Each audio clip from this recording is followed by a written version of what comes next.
বনি ইসরাইল তিনটা বন্ধু একসাথে যাইতেছে রাস্তা দিয়ে।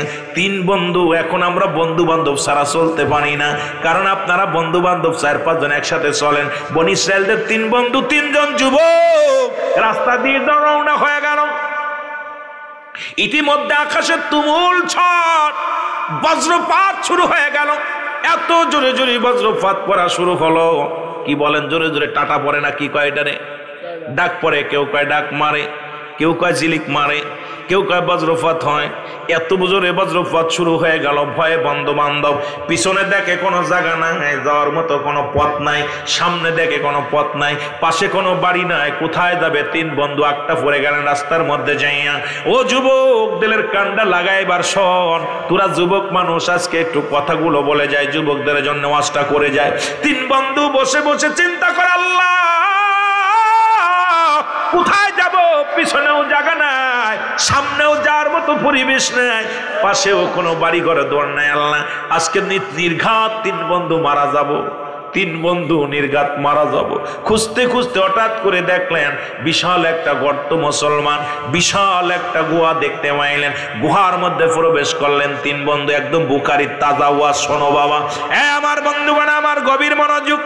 3 বন্ধু যখন গুহার মধ্যে প্রবেশ করলেন, হঠাৎ গুহার মধ্যে রব্বে কারিমের ইশারায় বিশাল একটা পাথর এসে গুহার মুখটা বন্ধ হয়ে গেল।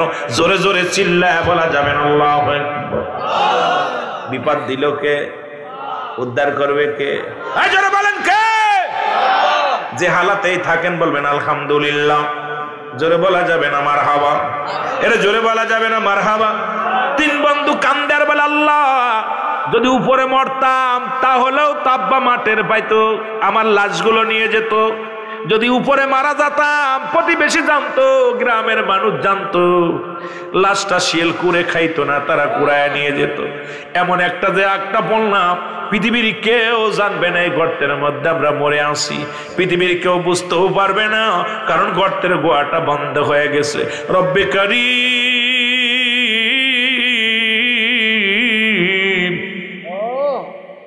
এখান থেকে বাঁচার একটা উপায়, কোথায় যাব? আল্লাহ আল্লাহ বলে ডাকতে লাগলো রে। 3 বন্ধু, ও মুসলমান শুনে নাও, কোন রক্ষা পাবে কোথায়, কি করবে, চিন্তায় পড়ে গেল। হঠাৎ 3 বন্ধু চিন্তা করে, জীবনে যদি কোনো ভালো কর্ম করে থাকি গো, এইটা অসিলা করে রব্বে কারীমের দরবারে প্রার্থনা করব, আমার রব্বে কারীম আমাদের উপরে সহায় হবে গো, কারণ আমার রব্বে কারীম হলো সহায়, আমরা অসহায়। আমার রব্বে কারীম সবল, আমরা দুর্বল, ঠিক কিনা? আল্লাহ কি সহায় না অসহায়? জোরে বলেন, সহায় না অসহায়? আমরা সবাই অসহায়, আল্লাহ হলো সহায়। আমরা সবাই দুর্বল, আল্লাহ সবল। সুতরাং রব্বে কারীমের দরবারে প্রথম বন্ধু প্রার্থনা করে, আল্লাহ জীবনে তো ভালো কর্ম করি নাই, একটা কাজ করেছিলাম, আল্লাহ এই কাজের বিনিময়ে তুমি আমারে দয়া করো। সেই কাজটা হলো, জীবনে আমি কোনোদিন আমার মা বাবারে না খাওয়ায়া খাই নাই। যুবকেরা শোন, কেমন সন্তান ডাক দে বলে, রব্বে কারীম,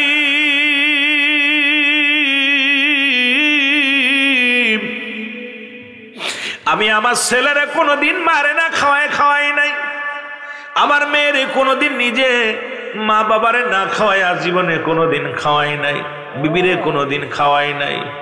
যতক্ষণ পর্যন্ত আমার মা বাবারে খাওয়াইতাম না, ততক্ষণ পর্যন্ত আমি খাইতাম না রে আল্লাহ।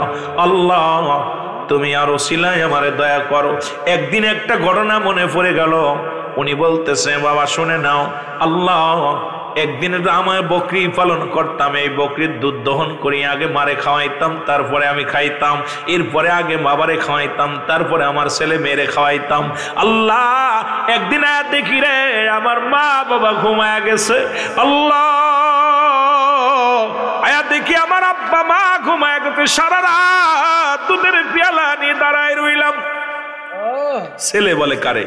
সৎ ছেলে কারে বলবো? আপন সে, এই রহমতের ভান্ডার ছেলের ভিতরে।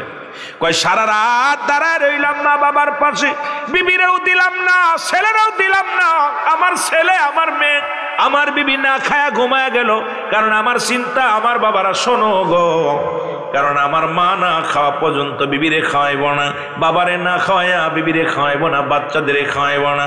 আল্লাহ সকালবেলা ঘুম থেকে ওঠা পর আমার আব্বা মারে খাওয়াইলাম, জোরে জোরে চিল্লায়া বলা যাবে না মারহাবা।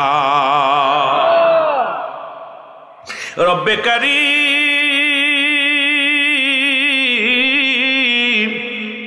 ও রব্বে কারীম, ওই মা বাবারে আল্লাহ যে খেদমত করেছি, ইহা যদি আমার ভালো কর্ম হয়, ইয়া রসিলায় বুয়ার মুখটা থেকে আল্লাহ পাথরটা একটু সরাইয়া দাও। সঙ্গে সঙ্গে আল্লাহ রাব্বুল আলামিন কবুল করেছে, একটু পাথরটা সরে গেছে, জোরে জোরে বলা যাবে না সুবহানাল্লাহ। কেমন ছেলে, জীবনে মা বাবারে থুইয়া জীবনে নিজেও খায় নাই, ছেলে মেয়েরও খাওয়াই নাই, আগে মা বাবারে খাওয়াইছি। আর আমরা কি করি? আব্বা মারে পিটাইতেছি দূরে দূরে, জোরে বলেন ঠিক কি না? আব্বা মারে দূরে দূরে পিটাইতেছি। আমার বন্ধুগণ, আমার গভীর মনোযোগ। দ্বিতীয় বন্ধু দোয়া করে, আল্লাহ জীবনে একটা ভালো কর্ম করেছিলাম, আমার এক স্বাস্থ্য বোন দেখতে শুনতে অনেক ভালো, তার প্রতি আমি আসক্ত হয়ে যাই, তাকে কুপ্রস্তাব দিছিলাম তাকে নষ্ট করার জন্য। সে আমাকে বলেছিল, রে ভাই আমি তোমার জন্য মহারণা পরিশোধের দায়িত্ব আমি তোমারে দেই নাই, সুতরাং আমার সতীত্ব নষ্ট করতে দিব না। হঠাৎ আমার এই কুপ্রস্তাবে রাজি হলো না। আমিও তার প্রতি বড় আসক্ত ছিলাম, কিন্তু অনেক দিন হয়ে গেল, দুর্ভিক্ষ দেখা দিল, অবমাননা দেখা দিল। এরপরে আমার ওই বুনটা আমার কাছে আসলো সাহায্যের জন্য। আমি বললাম, তোমার আমি সাহায্য করতে পারি, বিনিময় আমার সঙ্গে তোমার অন্যায় করতে হবে, আমার সঙ্গে তোমার জিনা করা লাগবে। তখন বোনটা বলেছিল, ভাই রে আমি রাজি হলাম, আমারে সাহায্য করো। আমার রাজি হয়ে গেলাম। রাজি হওয়ার পর আমি তার অর্থ দিলাম, দেওয়ার পর যখন অন্যায় কাজে লিপ্ত হব, এমন সময় সব প্রস্তুতি কমপ্লিট, যখন আমি অন্যায় কাজে লিপ্ত হব, তখন আমার ওই বোনটা ডাকতে বলেছিল, ভাই রে তুমি আমার মহারণার দাবি দেয়, আমার দায়িত্ব তোমাকে দিই নাই, আমার সতীত্ব নষ্ট করো না, কারণ তোমার মরা লাগবে, কবরে যা লাগবে। সঙ্গে সঙ্গে আমি লাভ দিয়ে উঠেছিলাম, আমি অন্যায় করি নাই রে আল্লাহ। আল্লাহ এত বড় সুযোগ পাইয়া আমার ওই বোন যখন বলেছিল তোমার মরা লাগবে, রব্বে কারীম, ওর মুখের ওই পানি শোনা পর, রব্বে কারীম আমি পাপ করি নাই রে আল্লাহ, জীবনে একটা ভালো কর্ম করেছি, আর বিনিময় যদি তোমার দয়া হয়, তাহলে আল্লাহ পাহাড়ের গুহা থেকে আল্লাহ ওই মুখ থেকে পাথরটা একটু সরায়া দাও। আল্লাহ কবুল করছে, সঙ্গে সঙ্গে অনেকখানি পাথর সরে গেছে, কিন্তু মানুষ বাইর হওয়ার মতো সুযোগ এখনো পায় নাই। তৃতীয় বন্ধু দোয়া করে, আল্লাহ তিন বন্ধুর দোয়া শোনেন। ভালো কর্ম করলে আল্লাহর কাছে চাইলে পাওয়া যায়, করবেন না ভালো কর্ম আর কানবেন বহে বহে।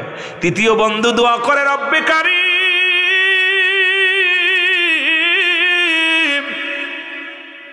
ও রব্বে কারীম, জীবনে তো ভালো কর্ম করি নাই, তবে একটা কর্ম করেছিলাম ভালো, আমার মনে আছে। আল্লাহ আমি ছিলাম একজন কোম্পানির মালিক বা একটা বড় ব্যবসা করতাম, শ্রম দে মালিক, আমি মালিক হইয়া সারাদিন কর্মচারী খাটালাম। একজন ব্যক্তি আসলো তার পারিশ্রমিক জন্য, আমি পারিশ্রমিক দিলাম, ওই লোকটা রাগ করে নিলেন না নিয়ে চলে গেলেন। আল্লাহ ওই পারিশ্রমিক দিয়ে আমি কিছু উকি কিনলাম, গাদা কিনলাম, আমি কিছু বকরি কিনলাম, কিছু ছাগল কিনলাম, এটা কিনিয়া লালন পালন করা শুরু করলাম।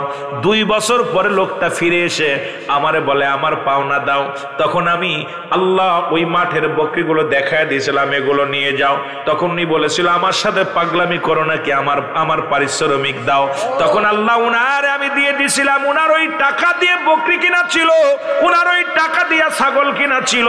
ইহার কারণে আমি যতগুলো তা বছর মানে একটা বকরি রাখি নাই, একটা ছাগল রাখি নাই, সবগুলো তারে দিয়ে দিছি। আল্লাহ ইহা যদি আমি ভালো কর্ম করে থাকি, তাহলে আমার পাহাড়ের এই গুহা থেকে তুমি পাথরটা সরাইয়া দাও। সঙ্গে সঙ্গে পাথরটা সরে গেছে, জোরে জোরে চিল্লায় বলা যাবে না মারহাবা। আর আপনাদের শ্রমিকরা পিটায় দূরে দূরে, শ্রমিকরা ধরে পিটায়, 2 মাসের বেতন বাকি, 6 মাসের বেতন বাকি। মালিক এত দুর্ব্যবহার করে। হযরত আনাস বলে আমি রাসূলুল্লাহর কদমে দীর্ঘ 10 বছর খেদমত করলাম। কয় বছর? জোরে বলেন না, কয় বছর? 10 বছর খেদমত করেছি। আমার রাসূল যখন আমার পানি চাইতো, ঠান্ডা পানি চাইলে গরম পানি দিতাম, জুতা চাইলে স্যান্ডেল দিতাম, বিছনা বানাইতে করলে উঠাই ফেলতাম। কত ভুল করেছি, খোদার কসম। আমার নবীজি আমার ধমক দিয়ে কোনোদিন কথা বলে নাই। মারহাবা বলেন না, আর একটু জোরে বলেন। বলতেছে আমার নবীজি কোনোদিন আমাদের ধমক দিয়ে কথা বলে নাই। আর আপনাদের কর্মচারীদের পিটান, কিষান নিয়ে টাকা দেন না, মাঠে কাজ করে টাকা দেন না, ইনসাফ পরিমাণ খাবার দেন না, খাবারই উল্টো পাল্টা, নিজে খান ভালোটা, ওরে খাওয়ান খারাপটা। সারাদিন পরিশ্রম করে পারিশ্রমিক দিতে যে কম দেন, ব্যবহার খারাপ করেন, অথচ আমার রাসূলের উম্মত বলে দাবি করেন। সম্ভব নয়। জোরে বলেন ঠিক কিনা, আর একটু জোরে বলেন ঠিক কিনা। আমি হাদিসটা দেখে আমি চিন্তা করলাম, আহারে রব্বে কারিম কত দয়ালু, রব্বে কারিম কত বড় দয়ালু, যে একটা ভালো কর্ম করেছিল, এটা আর ওসিলা করে দোয়া চাইছে, আল্লাহ উদ্ধার করেছে। তদ্রুপ আমরা আখির নবীর উম্মত, আমাদের তো আল্লাহ ক্ষমার দৃষ্টিতে তাকায় আছেন। আমরা শুধু চাইতে দেরি, মাফ করতে দেরি নয়। জোরে বলেন ঠিক কিনা। তারপরও জাহান্নামে যাব। বড় কষ্ট হলো এখানেই হলো বড় কষ্ট, যে এত সুযোগ পাওয়া পর, এত সুবিধে পাওয়া পরও যদি বান্দা জাহান্নামে যায়, তাহলে কত কষ্ট। জোরে বলেন ঠিক কিনা। আমার বন্ধুগণ, আমার অন্যদিকে নয় যেহেতু মুর্দা গানের ইসালে সব, ওদিকে নয়। দ্বিতীয় নাম্বার হলো ইমানদারের রূহটা যখন বাইর করার জন্য আজরাইল আলাইহিস সালাম আগমন করে। বাবা, আমি প্রথম গিয়েছিলাম কোথায়? মৃত্যুর কথা বলতেছিলাম। প্রথম বিপদ হলো মানুষের মরণ, 2 নাম্বার বিপদ হলো কবর, 3 নাম্বার হলো কিয়ামতের ময়দান। যদিও একটু আমি পিছনে চলে গেছিলাম, আবার আমার মূল লক্ষ্যে চলে যায়। মুসলমান শুনে নাও, ইমানদারের রূহ যখন বাইর করবেন, ইমানদারের কত পাওয়ার আল্লাহ বলেন। আমার আগের বক্তা বলেছেন, আল্লাহ বলে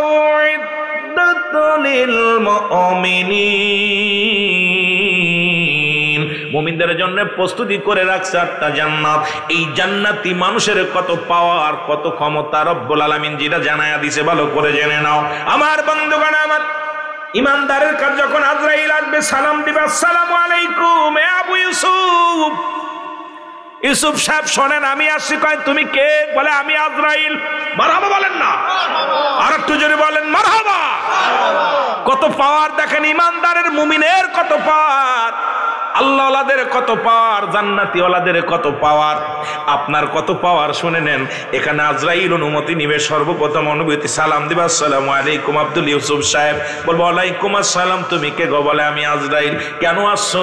বলে আপনার রূহটা বাইর করার জন্য আসছি। দুনিয়ার মধ্যে রব্বে কারিম আমারে পাঠায়া দিছে, হুকুম হয়েছে আজকে সকাল 10টা আপনি ইন্তেকাল করবেন। আমি 10 মিনিট আগে আপনার সামনে হাজির হয়ে গেলাম, কারণ আর 10 মিনিট পরেই আপনার দুনিয়া থেকে বিদায় ঘন্টা বেজে যাবে। ডাকতে বলবা, আজরাইল রে, আগে বলো তুমি আমার ভিতরে কোথা দিয়ে ঢুকবা? কারণ ইমানদার রূহটা বাইর হয় গলা থেকে শুরু করে নাক দিয়া, কান দিয়া, নাক দিয়া, কান দিয়া, চোখ দিয়া, গলা দিয়া, মুসলমান মুখ দিয়া, মাথা দিয়া, কয়টা জায়গা প্রবেশ করে। আর বেঈমানদের বেশিরভাগ রূহ বাইর হয় পিছনের রাস্তা দিয়া, পায়খানা প্রস্রাবের রাস্তা দিয়ে টান্দে বাইর করে নিয়ে যায় মুসলমান।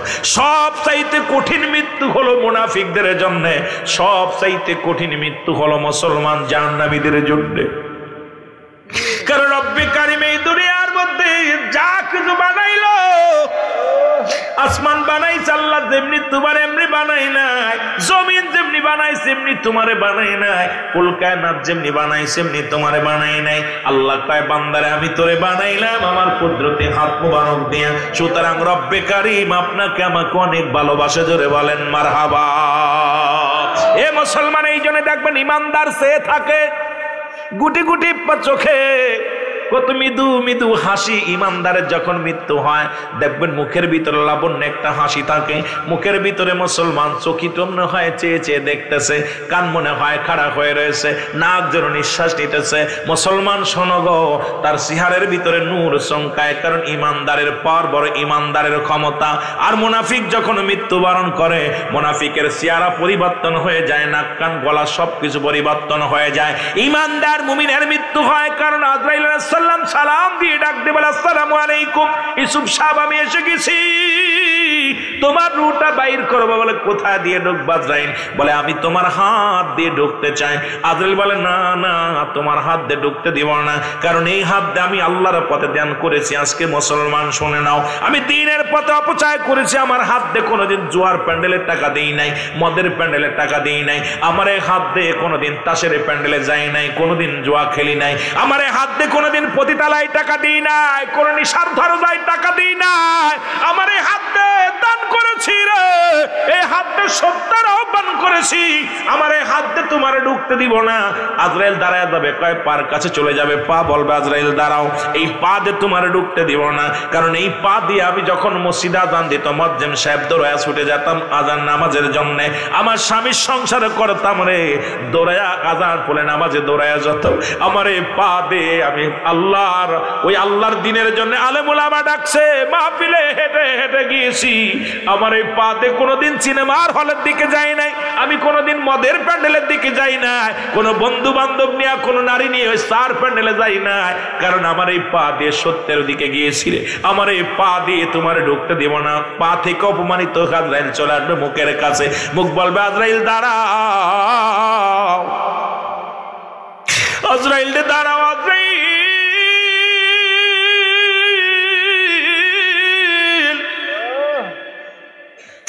আমার এই মুখ দিয়ে কোনোদিন আমি একটা বিড়িতে টান দিই নাই রে।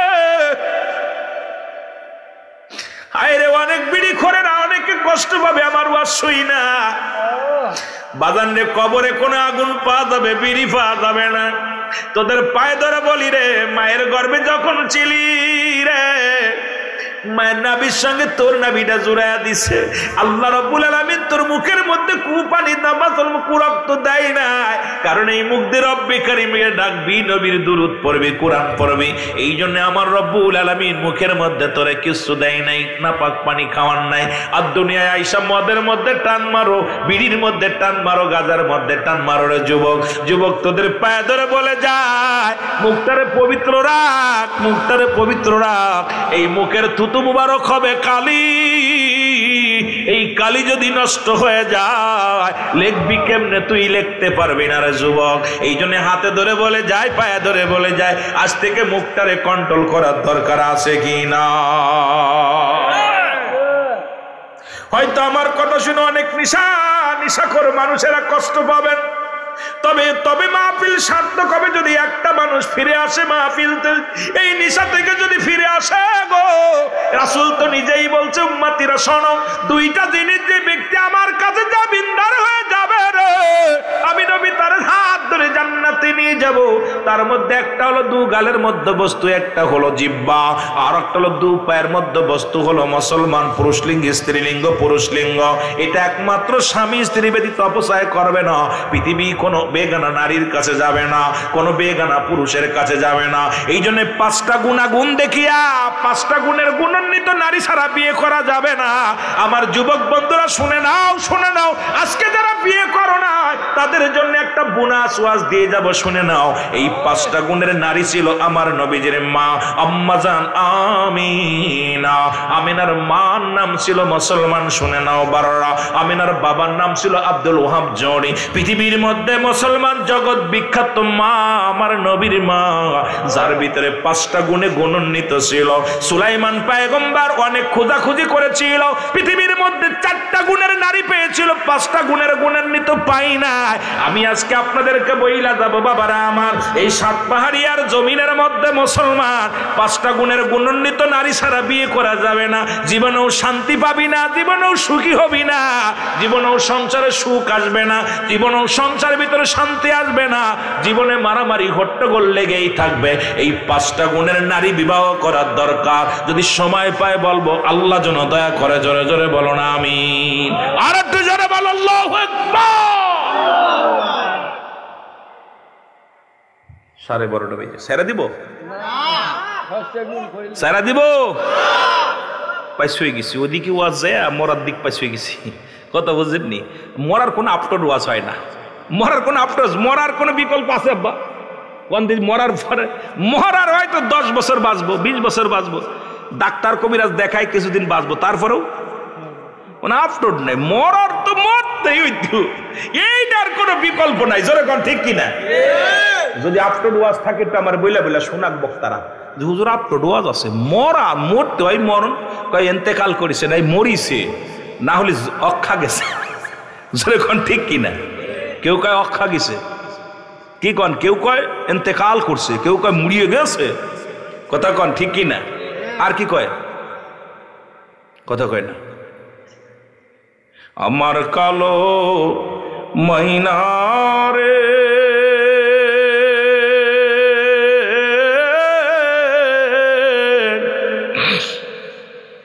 আমার সোনা পাখি রে, একদিন তো যাবে রে পাখি উড়িয়া, একদিন তো যাবে রে পাখি উড়ি। কত যত্নের পাখি আমার,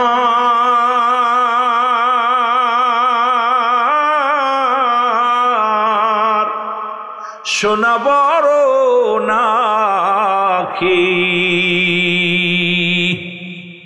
ওরে এতদিনে বুঝলাম না তোর সালাকি, আমার কালো ময়নারে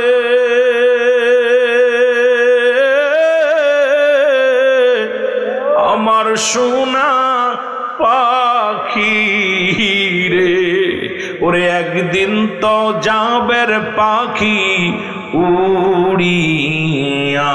বলো একদিন তো যাবে রে পাখি, বড়র পাতা গরম জালে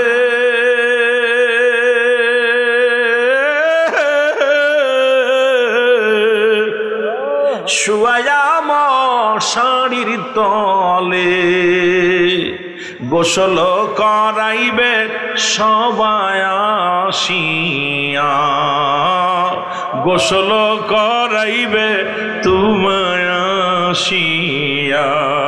বলো আমার কালো ময়নারে আমার সোনা পাখি রে, ওরে একদিন তো যাবে রে পাখি উড়ি। ছেলে মেয়ে পাশে এসে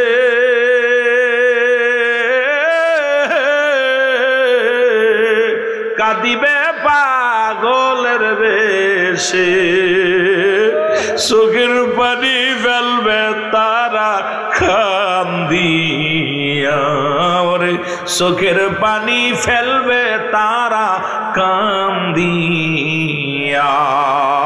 আমার কালো ময়নারে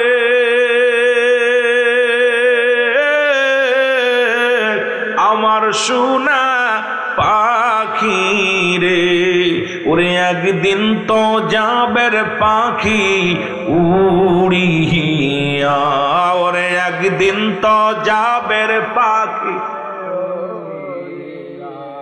আরে কত যত্ন করে রাখতেছে, কত শীতের জন্য ভয় পাবেন, শীত কাপড় গায়ে দিচ্ছেন, কম্বল মুড়ি দিচ্ছেন, ঠান্ডা যেন না লাগে। আহা, এত যত্ন করা পাখিটা উড়িয়া যাবে যেদিন, কিচ্ছু যতই কাজ হবে না। এ দুনিয়ার মুসলমান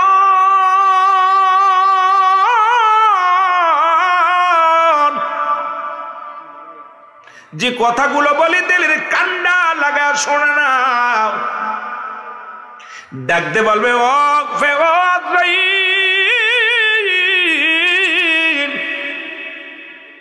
আজরাইল বলবে আমি আপনার চোখ দিয়ে যাবো, চোখ দিয়ে প্রবেশ করবো। চোখ বলবে আজরাইল দাঁড়াও, আমার এই চোখ দিয়ে কোনোদিন সিনেমা দেখি না, এই চোখ দিয়ে কোনোদিন বেগানা নারী দেখি নাই, আমার এই চোখ দিয়ে আমি তো আল্লাহর ওলিদের দেখেছি, এই চোখ দিয়ে কুরআনুল কারীম চেয়ে দেখেছি রে, এই চোখ দিয়ে আমি আল্লাহ আল্লাহদের দেখেছি, আমার স্বামীর ভালো নজর করে দেখেছি, আমার স্ত্রীকে ভালো নজরে দেখেছি, আমার চোখ দিয়ে আমার আব্বা মায়ের দিকে নমনীয় ভাবে তাকায়া দেখেছি, এই চোখ দিয়ে দেখে আমি মসজিদে গিয়েছি, চোখ দিয়ে দেখি মাহফিলে গেছি, এই চোখ দিয়ে কোনোদিন আমি কিছু দেখি নাই রে। আজরাইল দাঁড়াও, চোখ দিয়ে ঢুকতে দিব না। চলে যাবে মাথার কাছে, মাথা বলবে আজরাইল দাঁড়াও, এই মাথা দিয়ে আমি সেজদা করেছি একমাত্র রব্বে কারিমের। পৃথিবীর বুক অন্য কারো সেজদা করি নাই, একমাত্র আমার রব্বে কারিমের সেজদা করেছি। সুতরাং আমার এই মাথা দিয়ে তোমার ঢুকতে দিতে পারি না।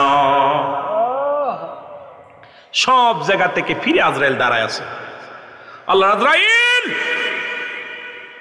রব্বে কারিম জানকে কবাস করছে, আল্লাহ তোমার এই বান্দা যে পাওয়ার, যে ধমক দিতেছে, আমার সম্ভব না ভিতরে প্রবেশ করা, কারণ আমার দ্বারাই সম্ভব না জানটা কবাস করা। আমি কি জোর করে নিব? আল্লাহকে খবরদার, খবরদার, তুমি জান্নাতে যাও, জান্নাতে চলে যাও। জান্নাতে যা জান্নাত, 8টা জান্নাত 7টা জাহান্নামের বিবরণটা আমার বান্দারে ভালো।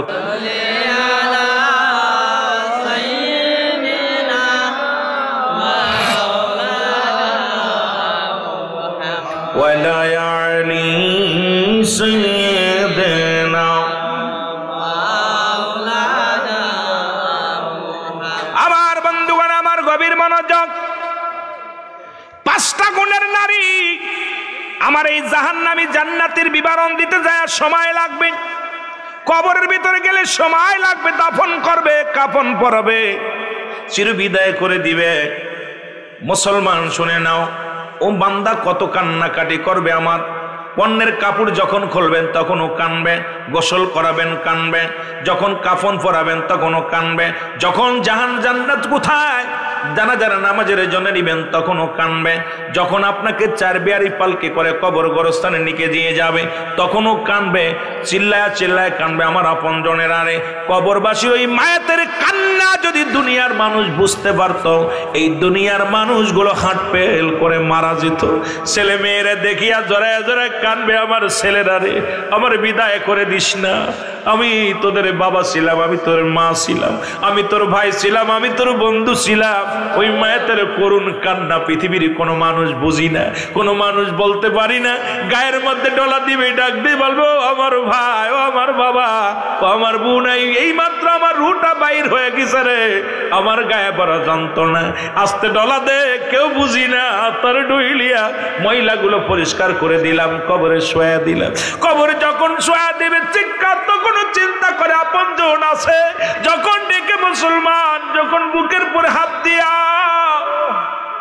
বিসমিল্লাহি ওয়া আলা বিল্লাতি রাসূলের মিল্লাতে যখন রেখে দিবে, তখনই বান্দা চিৎকার মেরে কাঁদবে, রব্বে কারীম রে, আজ বুঝি আমার কেউ নাই, আমার রাসূল বিনে কোনো বান্ধব নাই রে, আমার রাসূলের মিল্লাত ছাড়া কোনো গতি নাই। আমার যুবক বন্ধুরা রে, ওই কবরের ভিতরে থুয়া যখন লাভ মেরে উঠে আসবে, ওরে মিল্লাতে রাসূলুল্লাহ বলিয়া আমার রাসূলের মিল্লাতে রাসূলের দলভুক্ত করে দিয়ে যখনই আসবে, তখন কানবে, আরে সাদের ছেলে মেয়ে, আরে সাদের বন্ধু বান্ধব, আরে দুনিয়ার স্বামী, দুনিয়ার স্বামী, দুনিয়ার স্ত্রীরা রে, আরে তোদের জন্য তোদের ময়ে পড়িয়া নবীজিকে চিনলাম না, তোদের ময়ে পড়িয়া দুনিয়া ইবাদত বন্দেগী করলাম না, এখন দেখি কেউ আমার না রে, এখন দেখি কিচ্ছু আমার না, কিচ্ছু আমার না। এই কবরে যেদিন শোয়া দিবে, ও যুবক, শোয়ানের সঙ্গে সঙ্গে কবরের ভিতরে একজন ফেরেশতা আসবে, তার নাম হলো নুমান ফেরেশতা। আমরা জানি কবরে শোয়ালে মুনকার নেকির আসবে না রে বাজান না, এই যে কেরামন কাতিবিন যিনি লিখে রাখছে, এই আমলটা নিয়ে কবরে হাজির হয়ে যাবে, নাম তার নুমান ফেরেশতা। সালাম দিবে, আসসালামু আলাইকুম আবু ইউসুফ সাহেব, ওঠো ওঠো ওঠো। হাতের ভিতরে 2 টুকরা কাগজ থাকবে, ওরে হাতের মধ্যে নিয়ে বলবে, এই নাও, তুমি নাও। দেখবে বান্দা কত সুন্দর আমলনামাটা, ডাকবে বলে, বান্দা তুমি লেখো। বলে, বান্দা আমি লিখবো কেমনে? মুসলমান যার যার আমলনামা তার লেখা লাগবে। আরে 60 বছরের জিন্দেগি, 50 বছর, 80 বছরের জিন্দেগি তুমি যে সঞ্চয় করেছিলে, সঞ্চয়গুলো লেখা আছে, দেখে নাও। ওরে বান্দা দেখিয়া চিৎকার মেরে কাঁদবে, বলে, আল্লাহ এই পাপ আমি কেমনে লিখবো রে? ডাকতে বলবে, ফেরেশতা আমি এটা লিখতে পারবো না।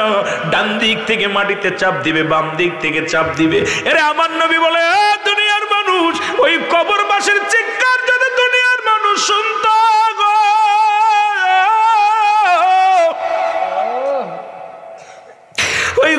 কবরবাসীর চিৎকার যদি দুনিয়ার মানুষ শুনতো, এই দুনিয়ার মানুষগুলো হাটপেল করে মারা যেত।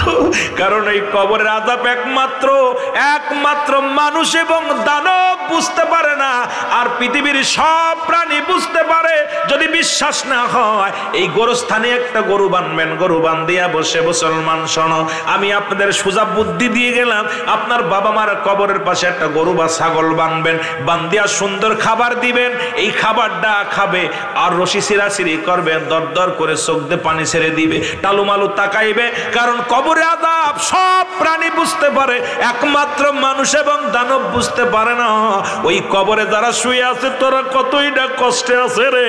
এই জায়গা সকালে আসবা জিয়ারত করবা, বিকেলে আসবা জিয়ারত করবা, এই বিশাল গোরস্থানের সামনে দাঁড়া রব্বে কারিমের দরবারে হাত উঠায় কানবা, আল্লাহ আমার গ্রামবাসী শুয়ে আছে, আমার মহল্লাবাসী শুয়ে আছে, আল্লাহ জানি না কার হাতের উসিলায় আল্লাহ মাফ করে দিবে কবরবাসীদের। এই জন্য আপনার সদা সর্বদা কবরবাসীদের জন্য দোয়া করার দরকার আছে কি না?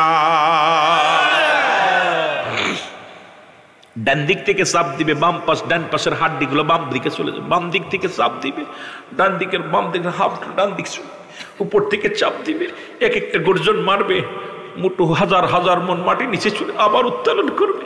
এক একটা লেখা পড়ার সম্পূর্ণ যখন কমপ্লিট, তখন নোমান ফেরেশতা বলবে গুড বাই, বিদায় বান্দা, 80 বছরের জিন্দেগি তুমি গুনাহ মাফ করতে পারো নাই।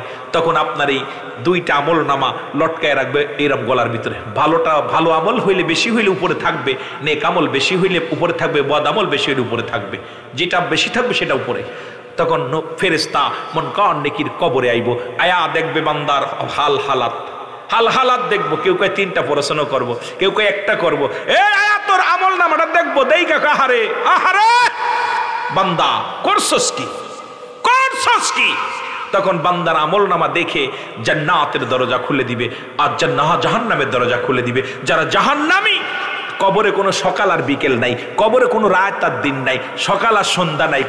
কবর হলো মৃত্যুর পর থেকে শুরু করে কিয়ামত পর্যন্ত জগৎটা হলো কবরের জগৎ। কেউ আছে শান্তির মধ্যে, কেউ আছে অশান্তির মধ্যে। এই জন্য সদা সর্বদাই যখনই আসবেন দোয়া করবেন। সবাই রাজি আছেন? যারা বলেন রাজি আছেন? এই যে যার আমল নামা তার লেখা লাগবে। আল্লাহ অনেক ভালো উদ্যোগ নিছেন, একটা হেফজখানা মাদ্রাসা এখানে হইলে আরো ভালো হবে। সারা রাত সারা দিন কোরআন তেলাওয়াত হবে। আরে ভাই তোমরা কি দিলা, ওরা একটু দিবে। এই মাদ্রাসা করার দরকার আছে কিনা? এই যারা বলেন আছে কিনা? এই মাদ্রাসা করার পক্ষে আছেন কে? একটু হাত তোলেন দি। কোরআন শিখাও ছেলে মেয়েদের, ওহে মুসলমান, জানকবাজের সময় তোমার হইবে রে আসান। বলো জানকবাজের সময় তোমার। একটি ছেলে আলেম হলে পড়বে কোরআন, মরণ কালে তোমার থেকে সরে যাবে, ইবলিস ও শয়তান। কোরআন শিখাও ছেলে মেয়েদের, ওহে মুসলমান, জানকবাজের সময় তোমার। সুতরাং এখানে বিশাল গোরস্থান মাদ্রাসা সবচেয়ে, এটা আমিও আপনাদের প্রয়োজন হলে আমি সার্বিক সহযোগিতা করবো ইনশাল্লাহ। আমার কাছে আমিও মাদ্রাসার জন্য সহযোগিতা করব। যখন মাদ্রাসার কাজ শুরু হয় আমাকে ফোন দিবেন, আমি ইনশাল্লাহ আপনাদের মাদ্রাসায় শরীক হব। কারণ আমি তো নিজেই কয়েকটা মাদ্রাসা আছে, তারপরেই মাদ্রাসা হবে, গোরস্থানবাসী কবরে শুয়ে শুনবে।